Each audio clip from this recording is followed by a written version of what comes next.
ತಂದೆಯನ್ನು ಕಳೆದುಕೊಂಡು ಎಸ್ಎಸ್ಎಲ್ಸಿ ಪರೀಕ್ಷೆ ಬರೆದ ವಿದ್ಯಾರ್ಥಿ. ಹೌದು ವೀಕ್ಷಕರೇ, ವಿದ್ಯಾರ್ಥಿ ಓರ್ವ ಎಸ್ಎಸ್ಎಲ್ಸಿ ಪರೀಕ್ಷೆ ಬರೆಯಲು ಸನ್ನದ್ಧನಾಗಿ ಪರೀಕ್ಷಾ ಕೇಂದ್ರಕ್ಕೆ ಹೋಗುವ ಮುನ್ನವೇ ತನ್ನ ತಂದೆಯನ್ನ ಕಳೆದುಕೊಂಡಿದ್ದಾನೆ.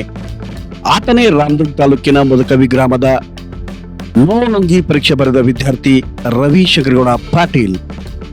ಈ ವಿದ್ಯಾರ್ಥಿಯ ತಂದೆ ಶ್ರೀ ಶಂಕರಗೌಡ ಮಲ್ಲನಗೌಡ ಪಾಟೀಲ್ ಇವರು ಕಾಮಾಲೆ ರೋಗದಿಂದ ಬಳಲುತ್ತಿದ್ದರು.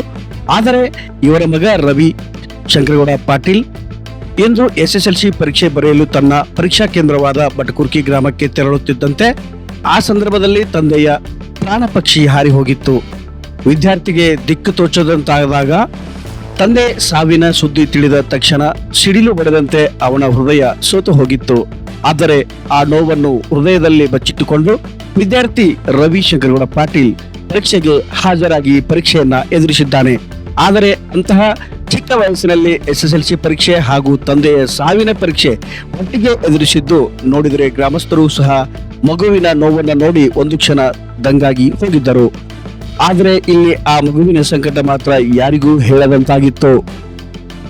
ವರದಿ ಮಹಾಂತೇಶ್ ಬೇರೇರಿ, ಖಡಕ್ ಕನ್ನಡ ನ್ಯೂಸ್, ಮುದಕವಿ.